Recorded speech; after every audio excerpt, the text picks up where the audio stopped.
You're not woke, you're broke. I'm your host, Certified Financial Therapist Jaelyn Vickery, guiding you towards becoming someone who finally trusts themselves with money. If you're ready to transform your financial identity through real money talk, money news, and money stories, turn up the volume and tune in. This is Finance, Fitness, and Finesse. Hey, Finessers. Welcome back to Finance, Fitness, and Finesse. I'm your host, JaeVic, and I'm so glad to have you guys here today. We are going to have a conversation about money and marriage. Wedding season is coming up, and it's getting me really excited, not only to see a lot of my peers starting to step into marriage, but I'm also starting to get a lot more inquiries with my financial therapy business of people who are getting ready to tie the knot.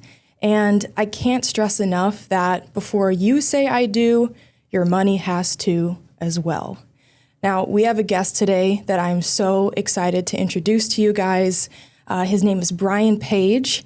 Brian Page is a certified financial therapist, accredited financial counselor, and Fair Play home labor specialist. As the founder of Modern Husbands, he empowers individuals and teamwork-spirited couples with home and daily finances systems. Brian, welcome to the show. Thanks for having me, Jay. Yes.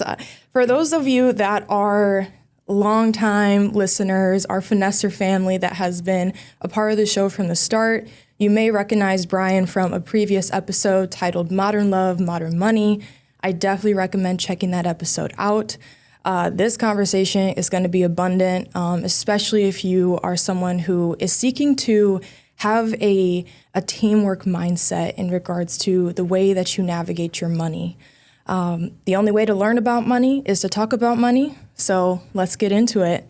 Brian, the first question that I have for you is, tell me about a memory, or this isn't a question. Brian, what is a money memory when your financial identity changed? Oh, I've never been asked that question. When my financial identity changed. Wow, that's a deep question.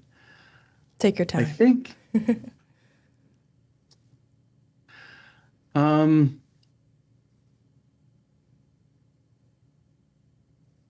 I think, recently actually, because it's been a slow process. I was a tightwad, and for those who are unaware, tightwads are people who are not just frugal, but they actually experience in some instances pain and anxiety when money is spent. And so I think throughout my marriage, my spending behavior has become healthier and more normalized because my wife she's not a spendthrift, but she has a relationship with money that allows her to spend more freely naturally than I do. And one of the things that I refused to do for almost my entire life was have nice clothes for myself. And the last couple of years, I've decided to buy some nice clothes, buy more than one pair of tennis shoes, more than one pair of dress shoes. And I remember the feeling of actually getting a little bit more excited when I would go out with my wife, because I would feel a little bit better about myself, but it also reduced conflict because I didn't get that walking down the stairs, that question of like, is that what you're wearing today?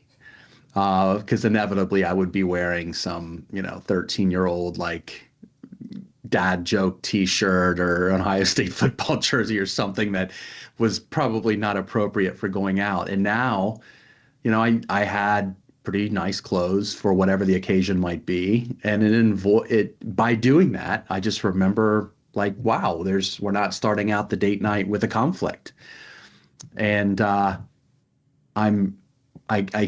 think I regret waiting this long to spending more money on clothes. And when I say like I didn't spend much money on clothes, I mean, there was a period of time where I only bought, when I was a professional, my clothes at Goodwill, like old suit jackets and things like that. I probably took it to the extreme.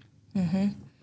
Well, taking it to the extreme in regards to how you navigated your identity and how you presented yourself to the world, right, with our clothes, and also trying to stay within the narratives of frugality that I'm sure have deep roots. It's so refreshing to hear, Brian, how your early interactions with your wife equipped you with the ability to expand your perspective in not only who you are with how you present yourself to the world, but also with how you present yourself to the world through what money can also provide in regards to those avenues.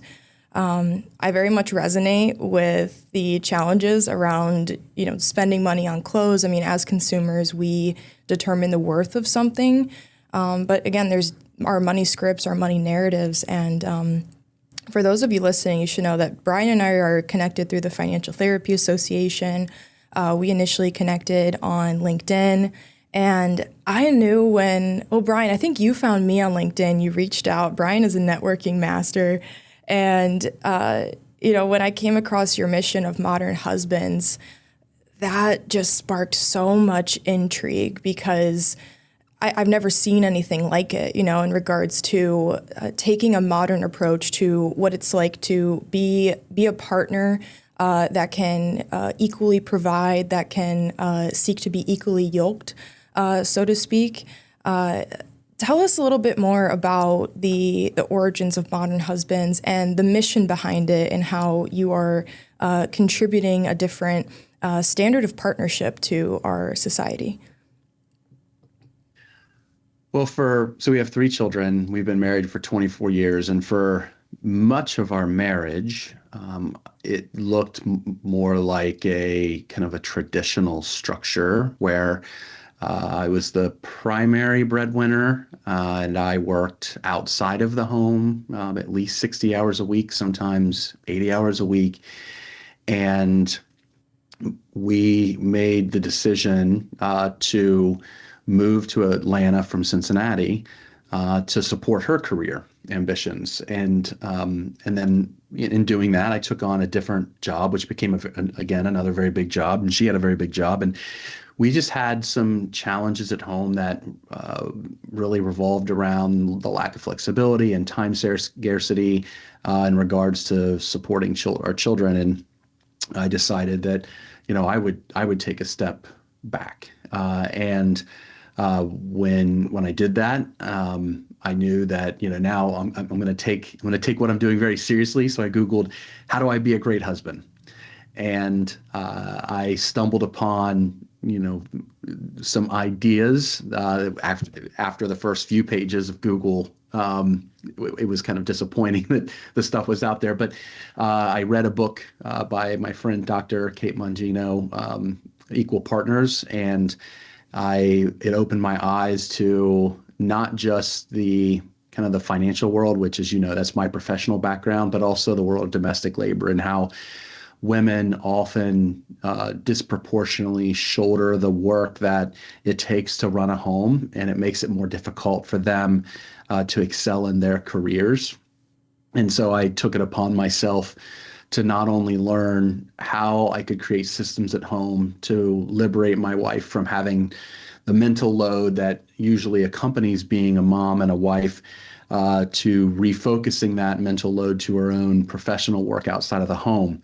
And I decided that I would share these ideas and the research and have podcast guests who are experts in the field, not only in the financial world, but also in domestic labor world, and share with folks what it looks like. What do these systems look like in a modern world where in 45% of households, women earn the same, if not significantly more than their husbands, where the majority of households are dual income households, and the way that those households function well in 2026 looks very different than how most households functioned in 1955. But that hasn't been modeled by a lot of folks. That hasn't been learned in school by a lot of folks. And that's where I try to provide intervention strategies on my website, modernhusbands.com, through my podcast, but then also through my clinical practice as a financial therapist and then financial counselor and Fair Play Facilitator. And those intervention strategies have been pivotal in the systems that I have also helped my clients that are navigating their marriage, getting ready to step into marriage. I mean, we're going to get into some of those products and systems after we get to the commercial break. Finessers, how is society supposed to survive if the wealth gap keeps growing because financial support is built for people who already have money? A lot of financial services are charging $200, $300 an hour just to have a conversation. And for most people, that's just not realistic. I mean, 4 out of 10 Americans can't even afford a $400 emergency expense. Dimensional Wealth offers financial therapy and money coaching through a pay-per-minute model starting at just $1.50 per minute. You pay for the time you need, time and money, 2 of your most important assets back in your control. In just 8 sessions, our clients see lasting change, becoming more organized, more confident, and navigating their money decisions with more ease. So if you've been putting off getting financial support because of time or cost, now you have no excuse. Visit JaeVic.com to book your consultation, and listeners of the show get an exclusive discount on services using code DWF3. That's DWF3 at JaeVic.com. You're not woke, you're broke. Now back to the show.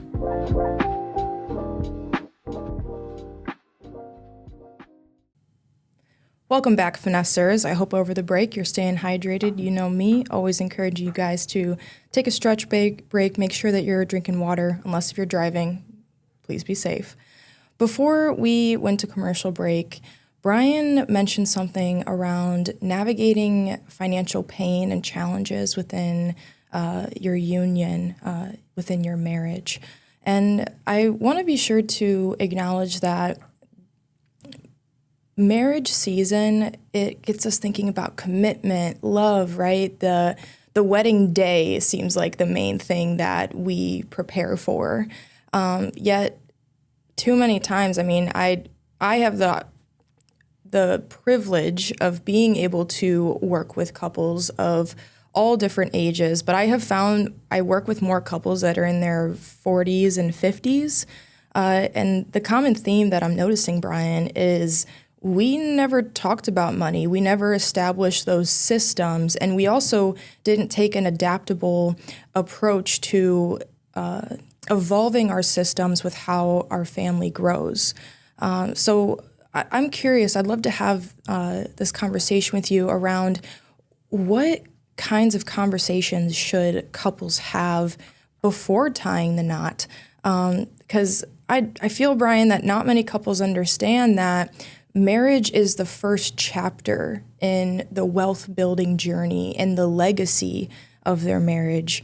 And it's not discussed enough. So, I mean, for me, I believe one of the primary conversations that a couple should have is, what does our legacy look like throughout our marriage? What are your thoughts in regards to some of the conversations that couples should have before saying I do?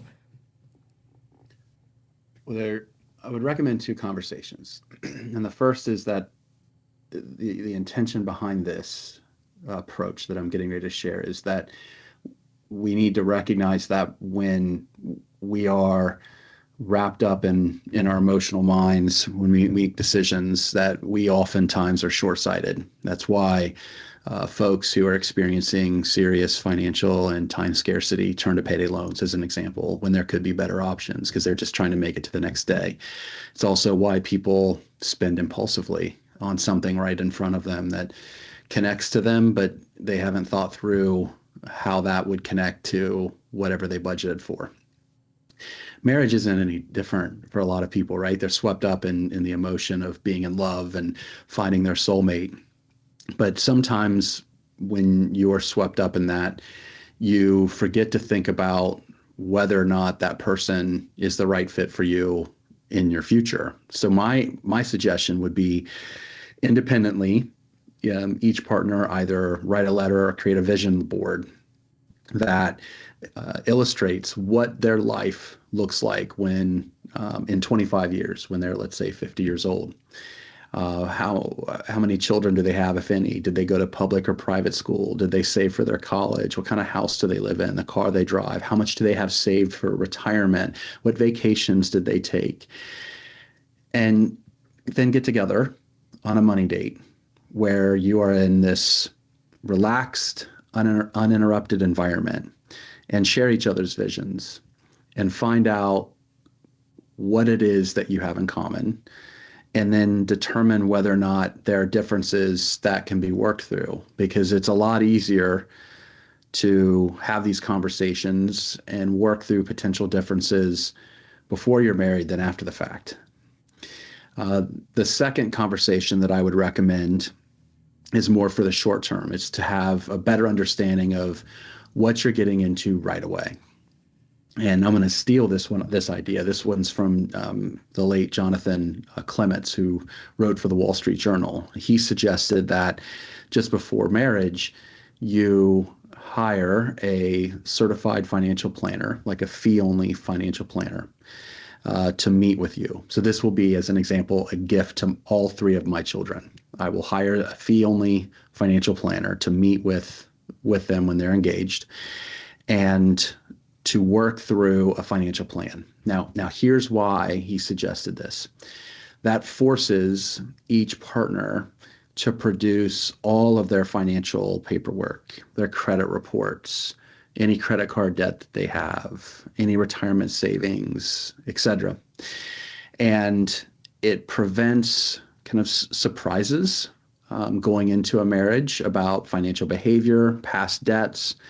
And it also opens up the door to conversations about money with, for lack of a better word, a mediator there.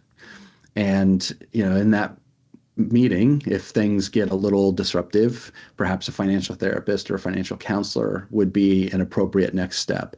But at least before you get married, if you take that approach, you know exactly what you're getting into. Yes. So it sounds like, Brian, to know exactly what you're getting into, we need to establish a system of wealth early on in the marriage, and then also have those money dates to make sure that we are checking in with our spouse. I mean, there's research out there that partners who talk about money regularly report a greater sense of satisfaction, fulfillment, and trust in the relationship over the long run. I mean, divorce is one of the top 5 causes, or I'm sorry, money is one of the top 5 causes of divorce. And I mean, Brian, what you're saying here, it's hitting on the importance of a preventative approach to making those investments in your relationship, in your marriage early on, because the money that you are going to spend on filing for a divorce and the process of a divorce, I mean, it's going to be 10x what you would spend on a financial planner or working with professionals like Brian or I that are in the financial therapy, accredited financial counseling space. I mean, make those investments early on so that you can be able to truly enjoy all aspects of your marriage. There's a concept called financial intimacy that I find so important to introduce to my clients and also, listeners of the show. Brian, after the commercial break, we're going to discuss more about how your products, specifically the Marriage Family Toolkit, brings in that sense of financial intimacy and elevates it. And, just to define it real quick, financial intimacy is aligned with that authentic and genuine trust in how you navigate money with your partner while also feeling safe in having those conversations. So after the commercial break, we'll get to some of those products so that we can continue to elevate our wealth systems within our marriage. Finessers, the only way to learn about money is to talk about money. Money feels out of control for the majority of people right now. But if you're here listening to the F3 show, you're not trying to be the majority. You're trying to do something different. Dimensional Wealth provides financial therapy and money coaching. Our services are designed to help you get your money organized by understanding the emotional and behavioral patterns affecting your bank account. Stop procrastinating when it comes to your money. Overcome impulsive spending, money anxiety, and heal from money trauma. Take the first step to take care of yourself. Visit JaeVic.com to book your consultation, and listeners get an exclusive discount on services using code DWF3. That's DWF3 at JaeVic.com. Let's build wealth with wellness. Now back to the show. Welcome back, Finessers.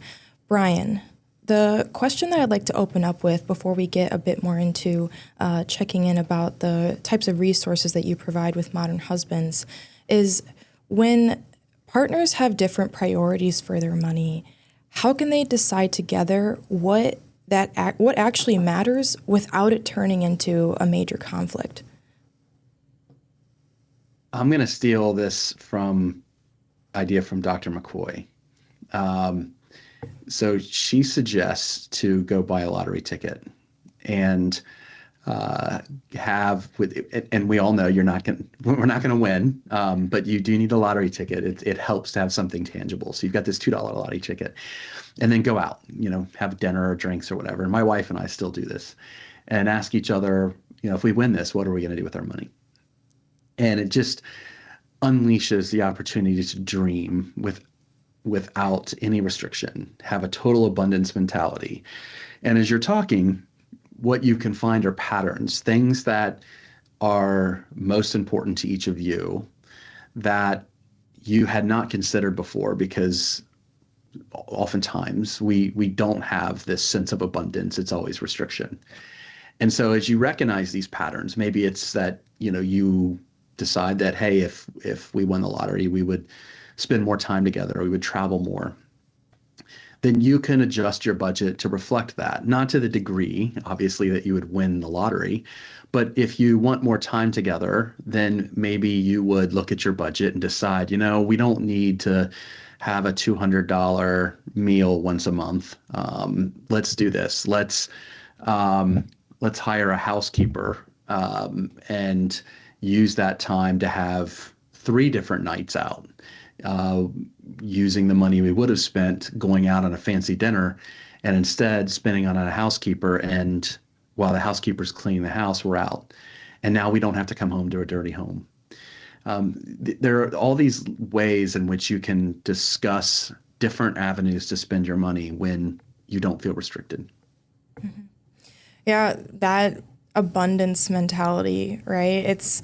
I have yet to meet someone who just naturally is able to navigate that. And I mean, I work with people across all across the spectrum socioeconomically, and it doesn't matter how much money you have.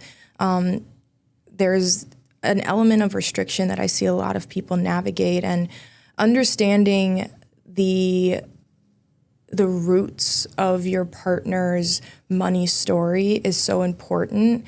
Because what I have found is that it's when you are having a conversation with your partner about money, and when you're experiencing discomfort, right, it's that irritation that comes out first in your tone and your body language before it's the actual words themselves. I mean, there's stats out there where I think less than 10% of communication is actually words themselves. We actually pick it up through how we are presenting ourselves with our tone, eye contact, our body language, etc. And with the things that you are sharing with us today, Brian, it makes me think about how financial intimacy is creating the opportunity to financially heal together. And that is only possible by creating space to confront the pain that you never were able to before when it comes to money. I'm going to have to start telling my clients that are couples, like, did you buy your lottery ticket yet? And have them bring that into sessions so that we can have those conversations. I mean, one client that I currently have, that's a couple, the wife, she is from immigrant roots.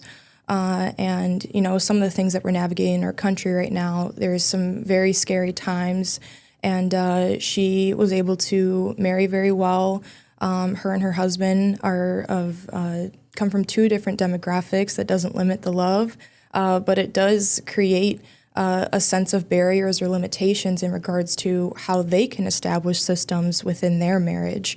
They've been married for about a year and they still have split finances. They make about the same, but the wife is giving a lot to her family because they can't get the work that they need to support themselves. And there's concern around boundaries, around we don't agree in regards to how we contribute to the family system externally versus what we're building internally. So I'm wondering, Brian, how would you help that couple navigate their differences in regards to giving wealth throughout the family ecosystem? Well, that is a very difficult dilemma that they are facing right now. And I guess I would have to see more. I want to dive more into the research to see, how much does it really matter if you're keeping your finances separate when you're doing this? Because practically speaking, if you're married, you're living in the same house, you're sharing expenses, etc., it doesn't really matter what account the money is coming from. It's one life, and it's kind of, whether it's two accounts or not, it's really perceived oftentimes as one account. And so by establishing or keeping the money separate, you have to make sure they understand that we're doing this for right now to deliberately put up kind of like this guardrail, because she's going to be doing things with the money she's earning that is probably contrary to what you would do or how you envision building your immediate family. Mm-hmm. And I would understand from her whether or not this is going to be something they'll do throughout their entire marriage, or is this just a short-term solution to what hopefully is a short-term problem. I think that if what spills out is that what she's doing is just a short-term solution, I think it makes it easier for him to be empathetic and understanding, because he sees that there's light at the end of the tunnel. There's going to be time for them to grow their wealth together for their relationship. And I can understand how maintaining separate accounts during that period of time can be beneficial, particularly if for him, it's kind of out of sight, out of mind, where he doesn't necessarily see that money leaving their joint account and going to their family. I think it makes it easier. As somebody, we were talking earlier during the commercial break about the fact that today most of our transactions are digital. We don't see cash changing hands. Yes. We don't write checks, and that's painful for people. So at least in this way, you avoid that pain. The husband avoids that pain of seeing that. But it's also probably hard for him to manage too, because he doesn't want to look selfish. He wants to be supportive. He wants to be loving. So I'm sure he's going through all types of competing emotions as he's managing this himself. Mm-hmm. Yeah, I mean, those competing emotions, right? And Brian, I want to thank you for joining the show today, because the different concepts that we addressed, they target something that is so important, which is the fact that in order to learn about money, we have to talk about money, but you cannot talk about money if you are not in tune with your emotions and the roots of the systems that contribute to our perspectives of thinking around money. As we wrap up the show, Brian, in one sentence, what would you say you would like to leave our listeners with as they enter marriage season?